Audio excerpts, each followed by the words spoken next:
quiero que hablemos acerca de el cosmos o del caos, porque a uno de los dos sistemas nosotros pertenecemos. En el mundo hay dos sistemas operando. O es el sistema del cosmos o es el sistema del caos. Cuando tú y yo hablamos de cosmos, lejos de concentrarnos en un aspecto que tiene que ver con la astrología, que tiene que ver con el conocimiento del universo, que aunque contiene estas cosas, más bien está orientado a presentar el orden y armonía que hay en todo el sistema que nos rodea. Cuando tú y yo contemplamos un poquito, por ejemplo, la Vía Láctea, que es el sistema planetario en el cual tú y yo nos encontramos, según se nos ha informado y según vemos que se ha podido demostrar, todo lo que funciona en ese sistema planetario está en perfecto orden. Por ejemplo, el Sol está a la distancia precisa de la Tierra para calentarla, pero no para destruirla. Está en la distancia precisa que mantiene el calor oportuno para el desarrollo hasta de las estaciones del año. Y en el movimiento de rotación y traslación se va dando esta dinámica. Pero no solamente el Sol y la Tierra, también la Luna, como satélite que está todo el tiempo en derredor de nosotros con una distancia precisa. Y quiero que sepas y entiendas algo importante. La Luna no solamente provoca las mareas atmosféricas sobre el planeta, o sea, que las olas del mar que tú y yo vemos diariamente son provocadas por la Luna. La distancia, la inclinación que tiene el planeta es provocada también por la Luna. Y sin esa inclinación nosotros no tendríamos las estaciones del año. O sea que la Luna está a una distancia exacta, el Sol está a una distancia exacta, Júpiter está en una posición estratégica para cubrir, porque ese es el planeta que tiene mayor fuerza de atracción, para eliminar cualquier amenaza que se pueda producir contra la Tierra, de cualquier asteroide que pueda estar pululando por allí. Y así nosotros vamos observando y nos damos cuenta que estamos en medio de un sistema en perfecta armonía y en orden. Si contemplamos dentro del planeta, también vemos el círculo de la vida como se ha definido, cómo hay un proceso de desarrollo constante, que aunque usted escucha amenazas, la amenaza de que nos faltará el agua, y nosotros nos preguntamos, ¿y ahora cómo vamos a resolver esto? Y la amenaza de que nos falte esto y que se acabará la comida. El Señor le dijo a Noé, mientras esté la tierra sentada, no faltará día, noche, frío, calor, ni alimento sobre la tierra. El planeta produce lo suficiente, lo que no hay es una distribución adecuada de los recursos. No vamos a entrar en política. Porque ya usted como que se iba a preparar para decir amén, hable de eso, pastor. Pero nosotros vemos una perfecta armonía también en nuestro sistema. En la flora, en la fauna, entre nosotros. Aún insistamos en muchas ocasiones en dañar y afectar el cosmos y hacerlo un caos. El Señor lo preserva porque le pone límite a la maldad. Dile al que tienes a tu lado, Dios le ha puesto límite a la maldad. En cambio, el caos es ausencia o vacío de orden, armonía y propósito. Y lamentablemente, hay muchas personas que han llegado a decir que Dios estaba improvisando cuando estaba trabajando en la creación. Y yo creo que entendamos que no, que Dios no estaba improvisando. Y yo quiero invitarte a Génesis, capítulo 1, versículo 1, para que consideremos juntos lo siguiente. Dice la palabra de Dios, en el principio, Dios creó los cielos y la tierra. Plural, cielos y tierra singular. Los tres cielos y la tierra. El cielo de las aves, el cielo que ya les describí, donde hay armonía, el cosmos, y el cielo donde Dios habita. 1, 2 y 3. Y la tierra. Dice el verso 2 en la versión nueva, traducción viviente, la tierra no tenía forma, estaba vacía.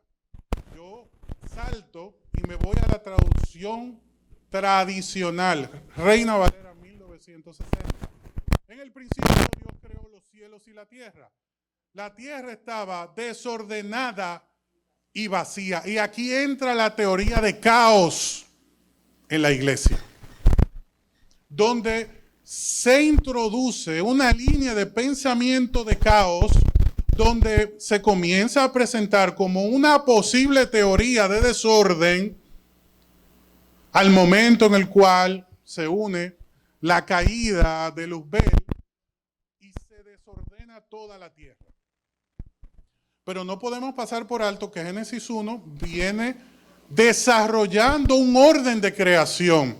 Y hasta el versículo 31 debemos verlo como un solo evento donde Dios al culminar declara que todo lo que había hecho era bueno en gran manera. O sea, que lo que Dios estaba creando en Génesis 1, del verso 1 al verso 31, debemos verlo como el Dios que está tomando la tierra que no tenía forma, como la masa de barro que es tomada por el alfarero y que no está terminada. Está en un estado sin desarrollo. Entonces, luego viene Dios a establecer y a introducir su orden. Y en esta doctrina de caos se ha llegado al punto de decir que el capítulo 2 de Génesis entonces es otra creación, generando aún más desarmonía, desorden y sobre todo despropósito en la creación. Entonces presenta a un hombre que fue creado en un estado y al otro hombre que fue creado del polvo de la tierra. Hermanos, no vamos a entrar en esas dimensiones doctrinales, pero sí te quiero decir algo. El Dios que creó los cielos y la tierra, dice 1 Corintios 14, verso 33, que es un Dios de orden, no de desorden. El apóstol Pablo le dijo a la iglesia, Dios no es Dios de desorden. Dios no crea nada desordenado. ¿Ok? Dios no crea nada desordenado. Dios no crea nada sin propósito. Dios no crea nada sin manifestar su intención plena a aquel que le da la potestad y la capacidad de participar de su obra. Entonces, ¿de dónde viene el desorden? ¿De dónde viene el caos? Y yo quiero que prestemos atención a esta breve introducción para que podamos llegar al punto que he sentido en mi corazón compartir con todos ustedes. Todo el caos que tú y yo hoy estamos viendo y experimentando nació en un lugar que precisamente hoy está en conflicto, llamado Babilonia, protagonizado específicamente por un hombre llamado Nimrod, descendiente de Can, hijo de Canaán, cuya descendencia había sido marcada por su padre. Y su descendencia fue marcada por su padre porque Noé, en un estado totalmente diferente al que en la tierra se había experimentado previo al diluvio, llegó a un momento ya donde el planeta había sufrido una gran transformación a tal punto de que algunos estudian geología y dicen que nuestro planeta tiene muchos millones de años. Y esto puede responder a un motivo, a que hubo un diluvio que provocó una alteración global, donde todo el proceso natural de orden que Dios estableció en Génesis capítulo 1, que el Génesis capítulo 2 es un desglose del sexto día. O sea, Dios se toma el detalle de hablarnos del sexto día específicamente en el capítulo 2. Eso fue lo que él hizo.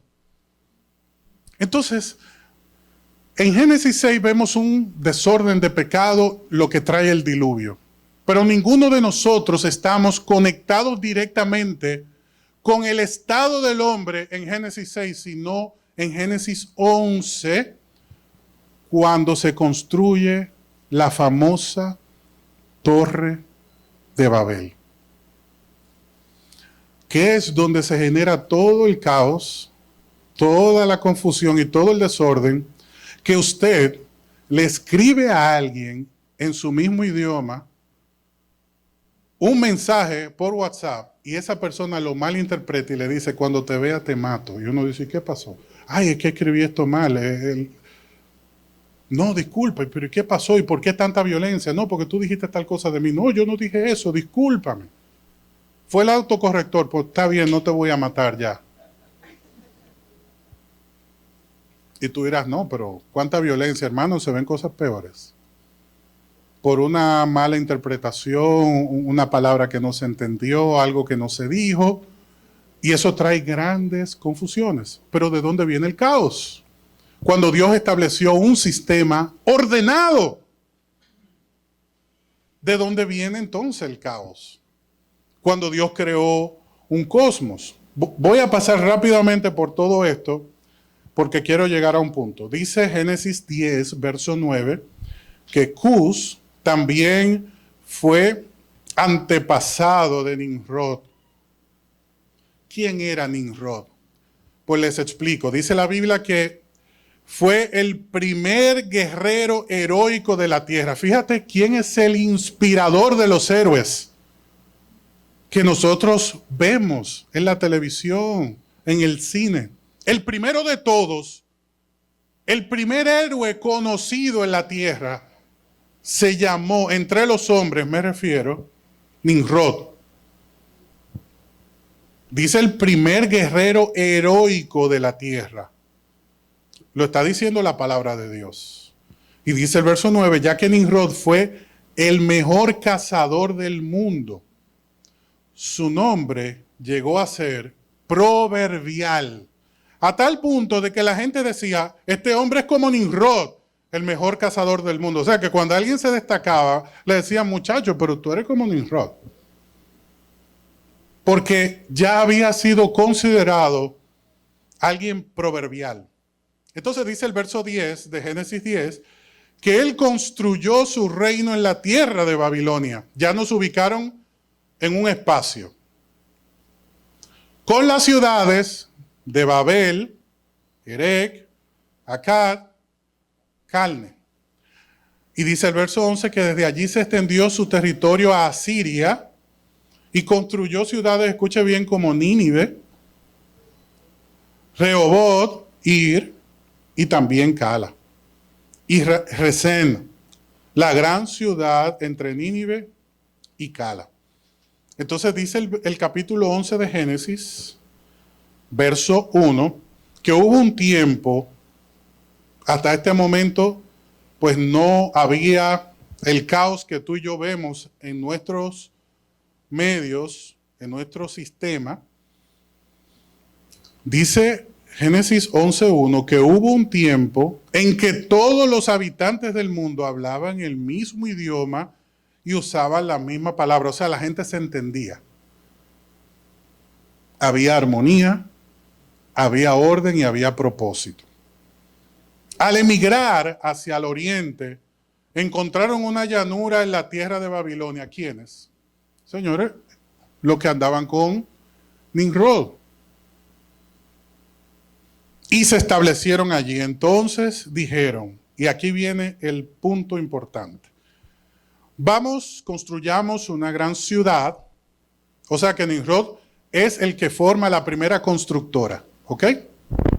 Vamos, construyamos una gran ciudad para nosotros con una torre que llegue hasta el cielo. Eso nos hará famosos y evitará que nos dispersemos por todo el mundo. El sentir de Nimrod es el mismo sentir que habla el apóstol Juan cuando dijo en 1 de Juan 2:16, escúchelo, pues el mundo solo ofrece un intenso deseo por el placer físico, el deseo insaciable por todo lo que vemos y el orgullo de nuestros logros y posesiones. El caos, el desorden, las aspiraciones, la lucha de poder, las guerras, las discusiones en el matrimonio, la diferencia entre los hijos es producto del liderazgo de un hombre que quiso construir una ciudad que fuera emblemática para toda la humanidad y que desde allí se desprende esa intención y a través de los años se ha ramificado en todas las sociedades. Entonces viene la respuesta de Dios. En el verso 5, retornando a Génesis, verso 11, dice el Señor,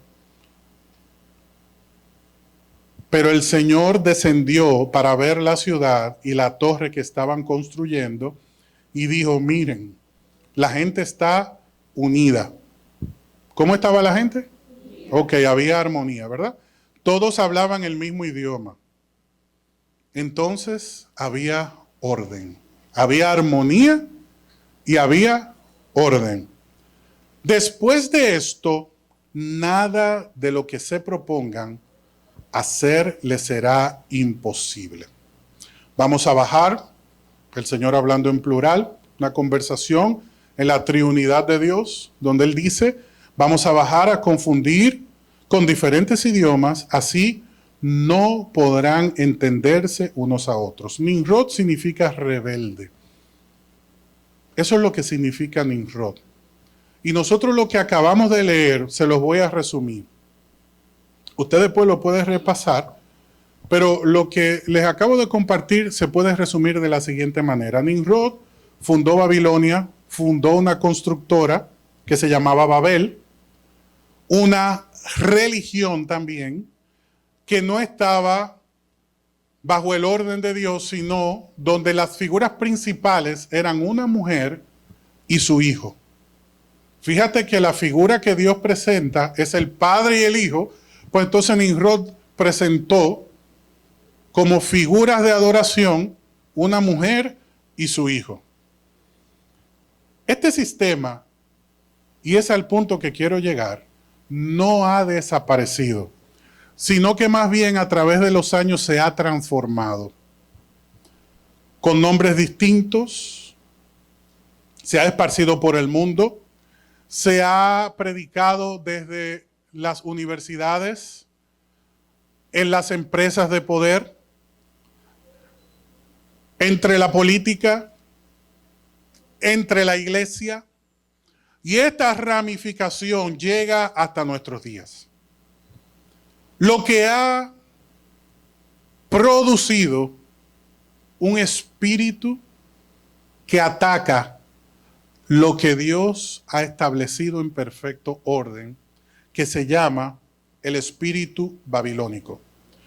Lo que nosotros estamos viendo que fundó Nimrod no fue solamente algo físico, no fue una línea cultural, no fue solamente ciudades, no fue únicamente una influencia heroica a través de sus batallas, fue un sistema que prevalece hasta hoy. Y dice segunda de Tesalonicenses, capítulo 2, verso 2, que describe este sistema, lo siguiente, no se dejen perturbar. Dile al que tienes a la par, por favor, no te dejes perturbar. Amén. Lo noto muy serio. Entonces, hasta Dios te dice en este día, no te dejes perturbar. Amén. Yo hago un paréntesis, ¿por qué esto no se predica? ¿Tú sabes por qué? Por el espíritu babilónico.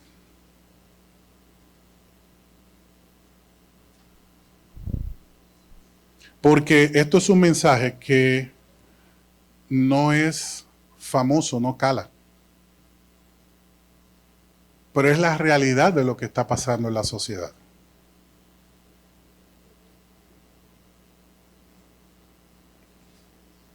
Y cerrando este paréntesis, te digo que 2 de Tesalonicenses 2:2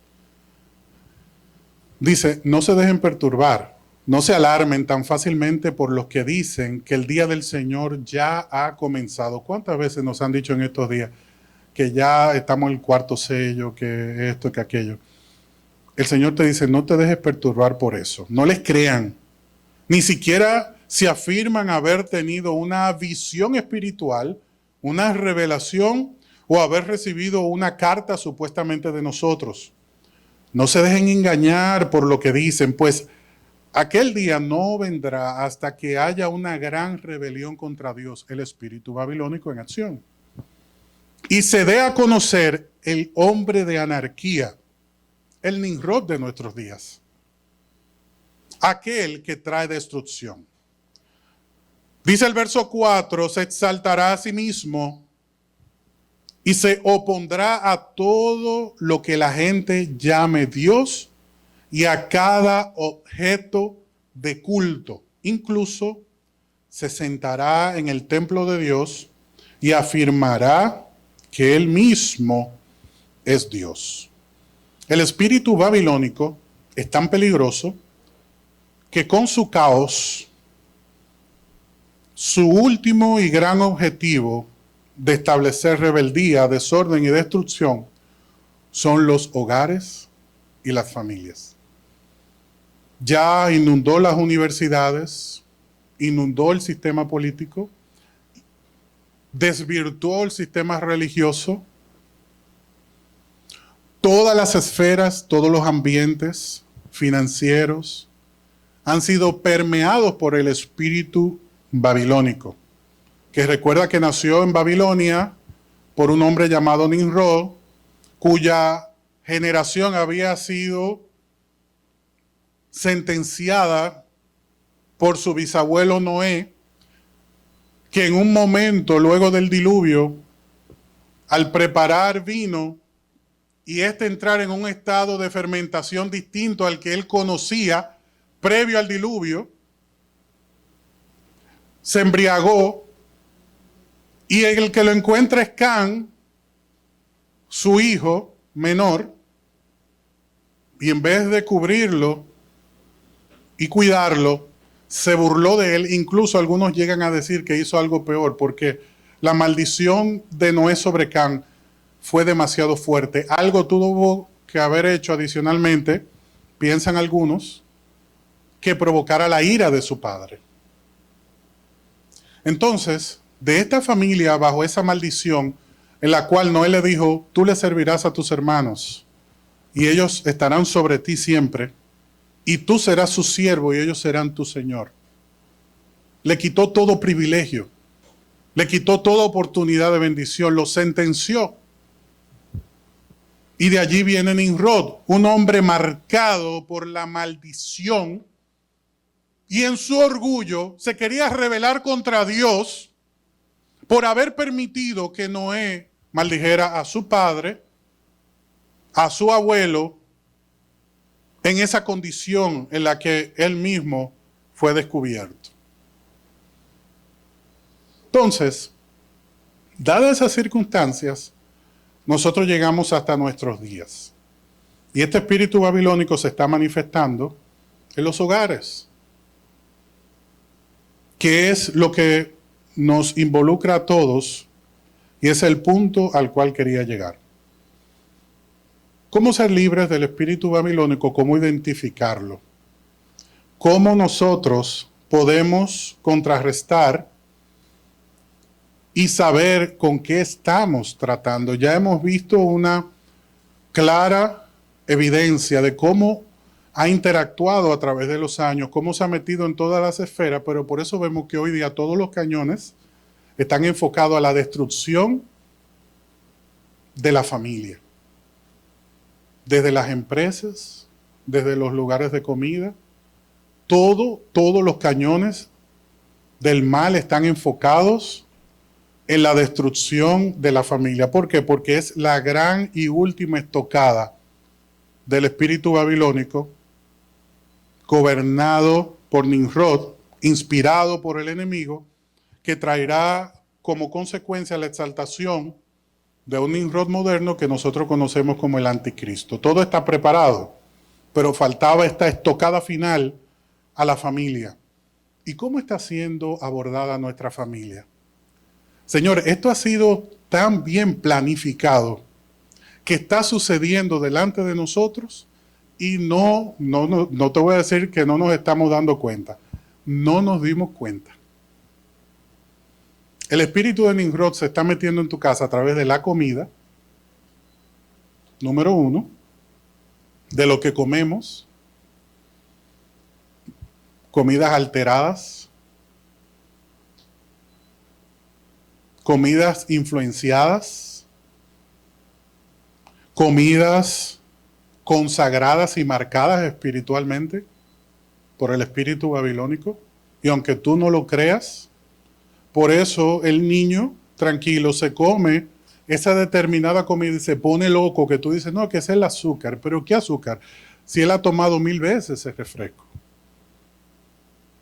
Porque hay una marca, hay una influencia espiritual que tú y yo no estamos identificando, que está enfermando a nuestros hijos, que está matando a nuestros hijos.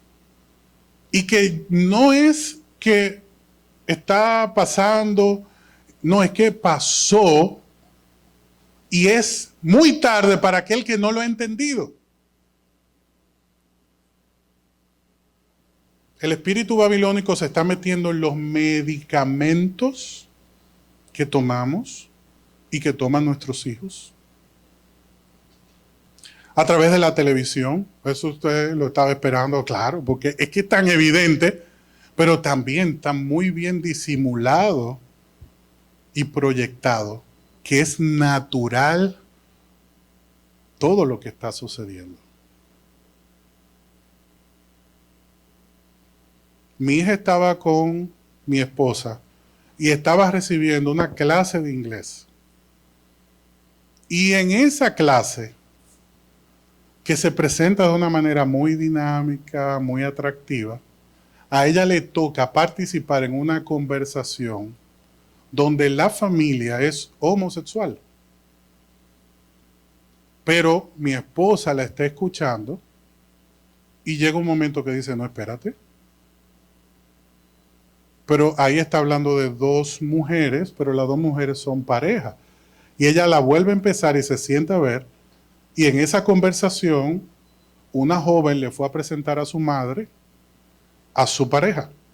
Y mi hija estaba siendo instruida en una clase de idiomas por una pareja que estaba presentando, porque el tema no es la decisión que esta persona tomó, sino la normalización proyectada e impuesta. Porque tú no llegas a un lugar y dices, yo estoy casado con una mujer. Eso es natural, tú no tienes que andarlo diciendo, tú no lo expones.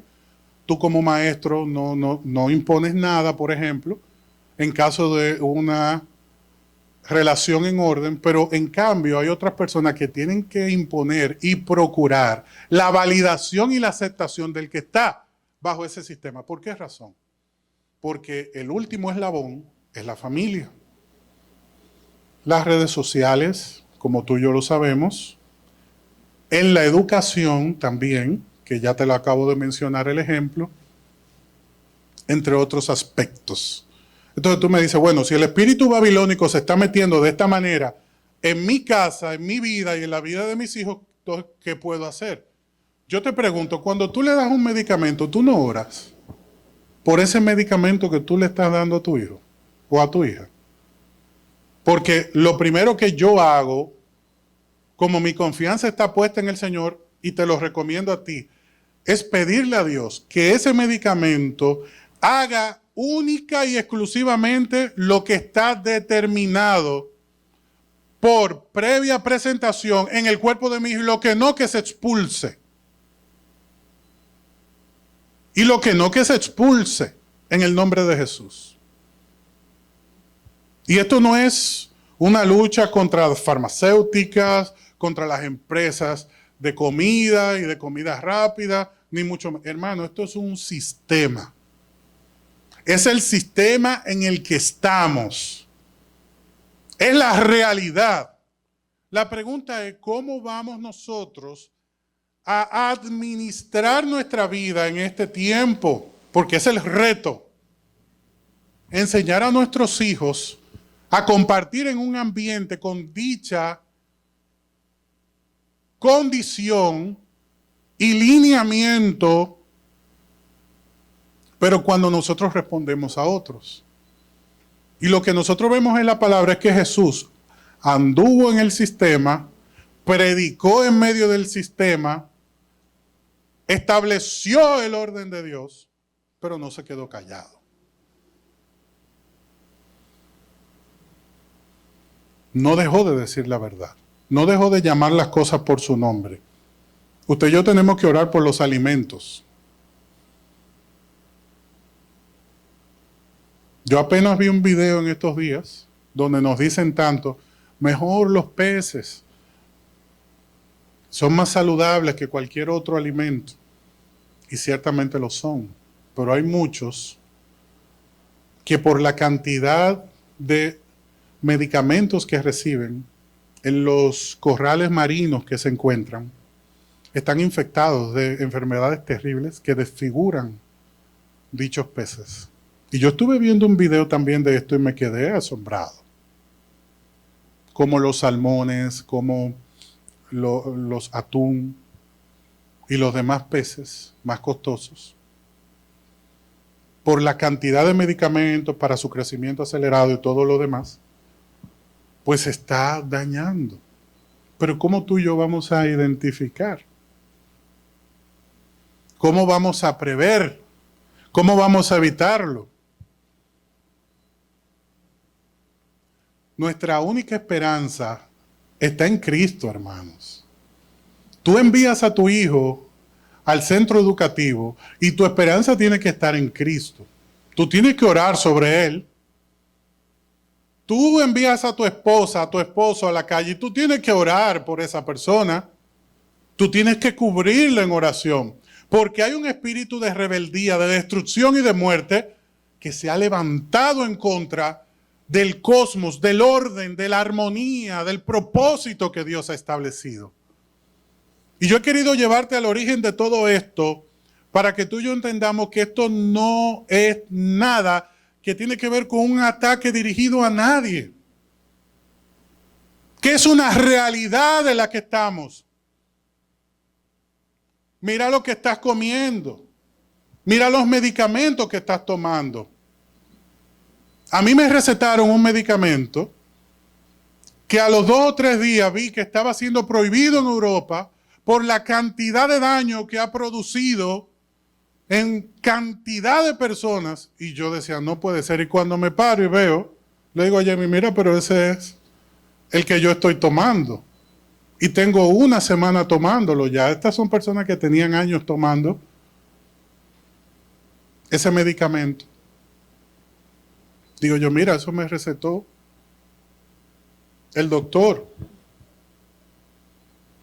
Entonces, si hay cosas que tú y yo no podemos prever, que no podemos controlar, ¿qué vamos a hacer contra esas amenazas, esos puntos que están fuera de nuestro control? Dice la Biblia que Abraham, y con esto concluyo, partió como el Señor le había ordenado. Porque el Señor le había dicho a Abraham, deja tu tierra, tus parientes y la familia de tu padre y vete a la tierra que yo te mostraré. Haré de ti una gran nación, te bendeciré, te haré famoso y serás una bendición para otros. Así como fue bendito Abraham en esta promesa, tú y yo hemos sido bendecidos por el Señor.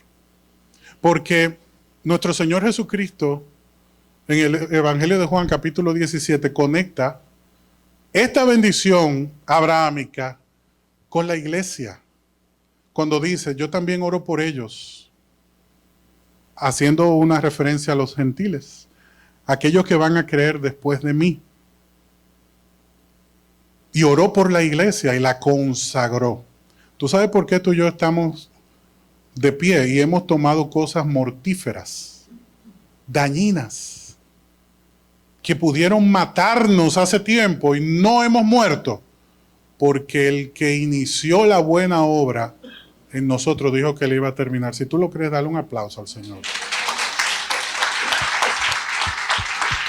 Esa es la única esperanza que tú y yo tenemos. Y como Abraham tenemos que caminar cada día de nuestra vida por fe. Pero no puedo pasar por alto que Dios desea traer su orden, su cosmos, su sistema, su propósito a nuestra mente, a nuestro hogar, a nuestro lugar de trabajo, a nuestros proyectos. En nuestro lugar de trabajo, en nuestra casa, en nuestra vida, tiene que operar el orden perfecto de Dios.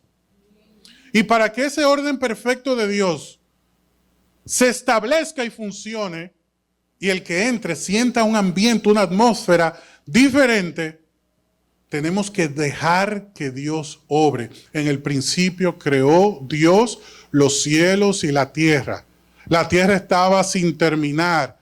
Y dice el verso 2 que el Espíritu de Dios lo dejaron obrar. Estaba moviéndose en la creación precisamente porque Dios iba a comenzar a ordenar. La palabra iba a comenzar a ordenar y el Hijo iba a comenzar a ejecutar y el Espíritu Santo era la fuerza que iba a cohesionar y a establecer todo lo que Dios iba ordenando. A Dios hay que dejarlo obrar, hermano. Y tú y yo tenemos que pedirle a Dios que se meta en nuestra casa. Que si hemos sido invadidos por el espíritu babilónico, que Dios se meta en nuestra casa. Que Dios se meta en la educación de nuestros hijos. Que Dios se meta en nuestro matrimonio. Que Dios establezca su orden. Si hemos hablado del espíritu babilónico, es porque el desorden, el caos, la mentira, la rebeldía, el daño que hemos experimentado no es casual. Ha sido orquestado desde hace años por un sistema que se opone a todo lo que se llama Dios.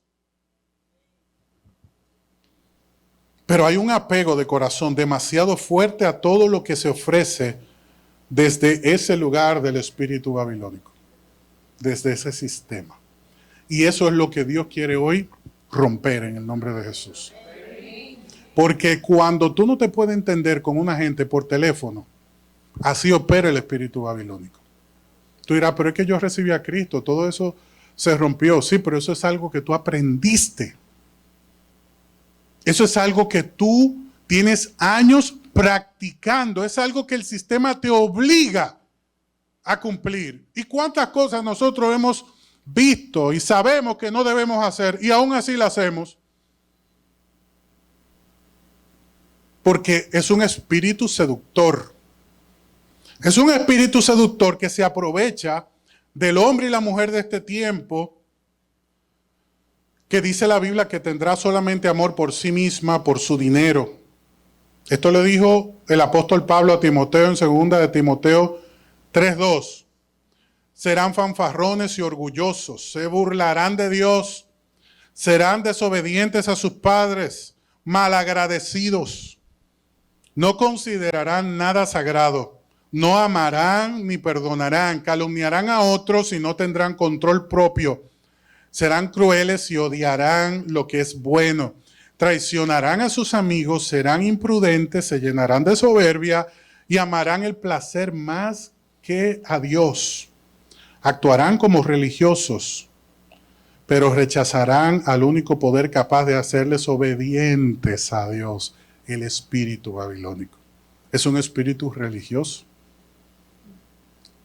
Tú te sientas en esa reunión y te hablan de Dios, pero tú no sabes de qué Dios te están hablando, hermano. Pues ellos están hablando de Dios. Y tú dices, no, pero es que esto tiene que ser del Padre. Porque tú oye cómo habla. No, y Dios. Y hay algunos términos que te deja caer, ¿no? Y la fuerza. Y uno dice, bueno, quizá es nuevo.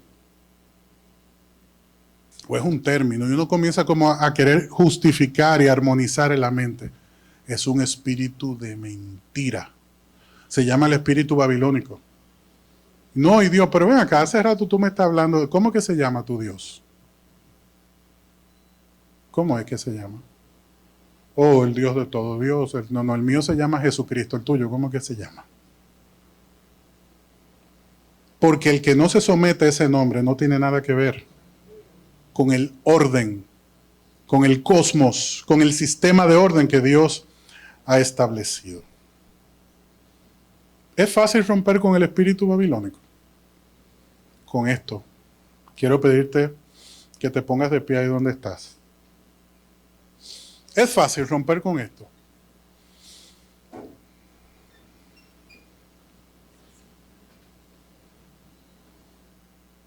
Te voy a explicar rápidamente lo que pude entender. Le quiero pedir a nuestros hermanos que nos regalen un poquito de intimidad con Dios. Gracias. Gracias, Chochilia. Esto es un momento entre usted y Dios.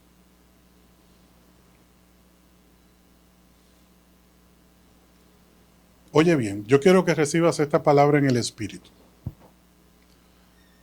Dice la palabra de Dios en Hebreos 11:8. Fue por la fe que Abraham obedeció cuando Dios lo llamó para que dejara su tierra y fuera a otra que él le daría. El mismo llamado que Dios le hizo a Abraham es el que nos ha hecho a cada uno de nosotros. Él se fue sin saber a dónde iba. Como tú y yo, cuando seguimos a Jesús, iniciamos un camino que ha sido toda una aventura. Incluso cuando llegó a la tierra que Dios le había prometido, vivió allí por fe. Pues era como un extranjero que vivía en carpas. Dios nos está dejando ver que Abraham no llegó a una tierra donde todo estuvo fácil para él. Lo mismo le tocó a Isaac y a Jacob, quienes heredaron la misma promesa, como tú y yo. Abraham esperaba y confiaba en una ciudad de cimientos eternos, una ciudad diseñada y construida por Dios, dice Hebreos. Entonces, Abraham tenía su mirada en lo mismo que tú y yo estamos mirando. ¿Qué nos está diciendo Dios? Esto está conectado. Te acabo de leer Hebreos 11:10. Abraham esperaba con confianza una ciudad. Unos 2000, 3000 años antes de Cristo y luego 2000 años después de Cristo. El mensaje y propósito, el orden, el sistema sigue siendo el mismo. Mira que Dios no ha tenido que cambiarlo. Lo mismo que le dijo a Abraham, te lo ha dicho a ti. Porque es un solo llamado, es un solo Dios, es una fe. Es un solo propósito. Pero la vida de Abraham no solamente fue ese llamado, sino que tú y yo sabemos que hubo un momento muy especial que retrata el verso 17, donde nos recuerda que Abraham por la fe ofreció a Isaac. Dios tenía que matar en Abraham, sacar, eliminar en su vida todo toda intención, toda desobediencia que pudiera desconectarlo de su propósito. Entonces, tú y yo sabemos que él le pidió que ofreciera a su hijo Isaac en sacrificio, y así Dios lo puso a prueba. Abraham, quien había recibido la promesa de Dios, estuvo dispuesto a sacrificar a su único hijo Isaac, aun cuando Dios le había dicho: Isaac es el hijo mediante el cual procederán tus descendientes. Abraham llegó a la conclusión, oye bien, él no solamente sabía de la Nueva Jerusalén, que Juan fue que la describió, Daniel la vio, pero Juan fue que la describió, pero Abraham fue el primero que Dios se lo reveló. Y ya lo vimos en el verso 10, pero oye bien,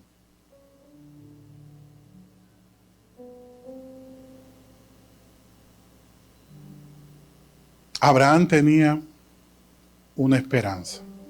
Estuvo dispuesto a sacrificar a su hijo, aun cuando Dios le había dicho eso.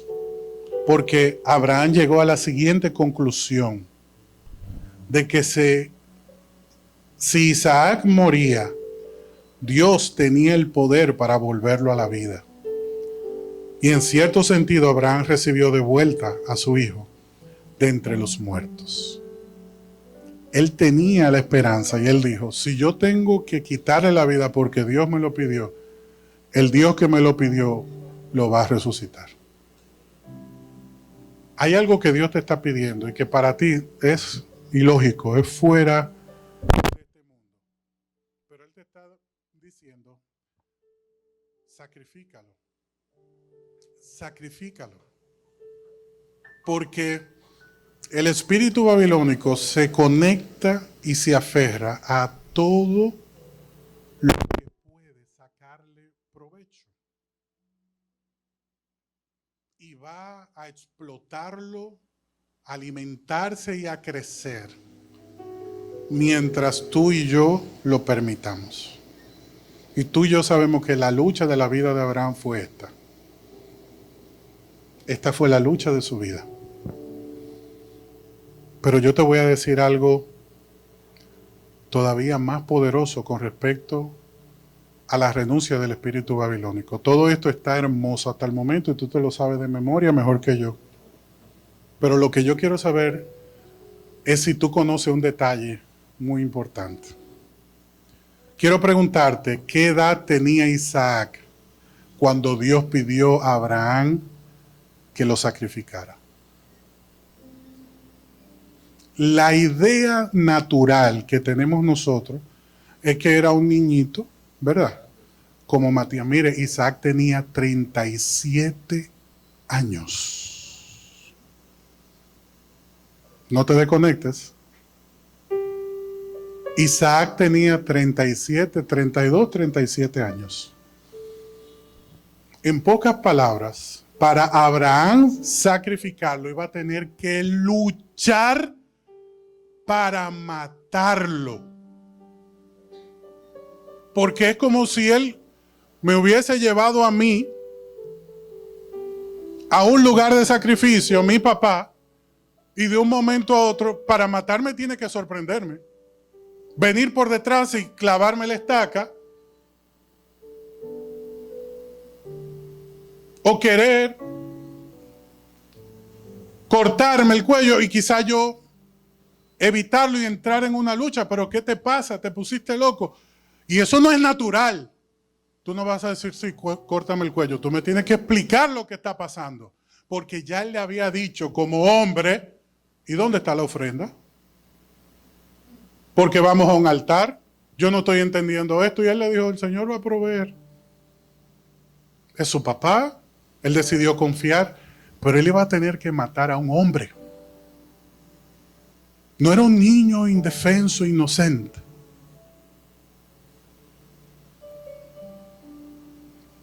Y el padre no tuvo también que sacrificar a un hombre, fue. Con voluntad, sentimientos, apegos, amor.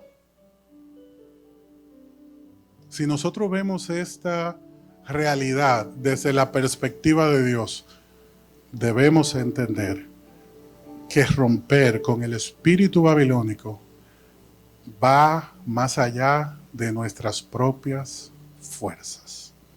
El sacrificio supera por mucho la capacidad de adoración natural que tú y yo podemos tener, porque ahí se paran las aguas. Oye, dice Hebreos 11 que Abraham se apegó y dijo: yo voy a tener que matarlo, pero algo hará Dios. Algo hará Dios. Y cuando ya quizás venía en silencio por detrás, porque de frente no podía hacerlo, no era lógico, el Señor le dijo: detente. Por lo tanto, en este día,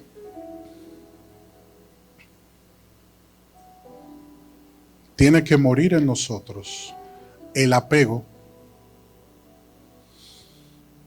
por los placeres de este mundo. Tiene que morir en nosotros el deseo por todo lo que vemos y el orgullo de ser reconocidos por los demás. Porque de ahí se conecta, de esas tres cosas se conecta el espíritu babilónico. Y se mete en tu casa y lo destruye todo. Si tú sientes que tu vida está de cabeza, si tú sientes que no tiene sentido esa enfermedad, que tú no sabes de dónde viene, que eso no es tuyo, que esa oposición no es humana, no tiene principio, no es fin, no tiene cabeza. Si tú entiendes que este proceso no tiene sentido, no hiciste nada, nadie te ha dicho que está en contra de ti, solamente es una vehemente oposición para traer un intenso dolor y sufrimiento a tu cuerpo, a tu mente. En este día, en el nombre de Jesús, tú y yo tenemos que renunciar al deseo de lo que vemos, porque no podemos seguir prestando nuestros ojos como puerta de acceso al alma para que el diablo meta la información de mentira que quiere instalar en nuestra mente. En el nombre de Jesús, yo bendigo tus ojos. En el nombre de Jesús, bendigo tu visión para que tú recibas la visión de Cristo y tú y yo aprendamos a ver las cosas desde la perspectiva de Dios. La Biblia dice que Abraham fue obediente y que Abraham estuvo dispuesto. Con esa misma disposición le pido al Padre que nos unja y nos bendiga para que podamos verle. Número 2, te bendigo para que renuncies en el nombre de Jesús. Que venga del Señor la fuerza para negar el orgullo en tu vida. El orgullo de ser reconocido, de recibir aprobación, de esforzarse tanto por lo que otros digan o lo que otros piensan. Para que el Señor rompa toda intención en tu alma de competir, de compararte, de tener y querer lo que los demás tienen. Para que se rompa el espíritu de esclavitud financiera en tu vida, en el nombre de Jesús. Que el Señor pueda traer contentamiento a tu corazón para que aprendas a disfrutar. Oye bien, en el nombre de Jesús, el hombre, la mujer que Dios ha puesto a tu lado, los hijos que Dios ha puesto bajo tu cuidado, el lugar donde trabajas, que lo valores, tu desarrollo, tu emprendimiento, tu empresa, tu posición, tu capacidad, valórala en el nombre de Jesús y deja de compararte con terceros que no son el objetivo de Cristo para tu vida. Deja de vestir para el otro. Deja de hablar, deja de imitar. Sé tú delante de Dios. Sé auténtico. Deja que el Señor traiga un espíritu de creatividad para que te diferencies de los demás. Y traiga sencillez de espíritu. Traiga sencillez de espíritu a tu vida. Y puedas renunciar a todo orgullo.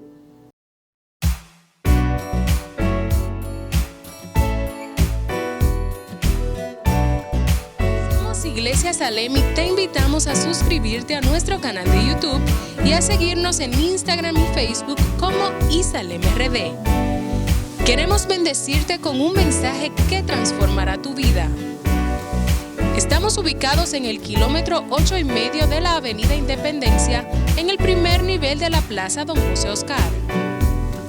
Adoremos juntos al Dador de vida y crezcamos integralmente en esta gran familia.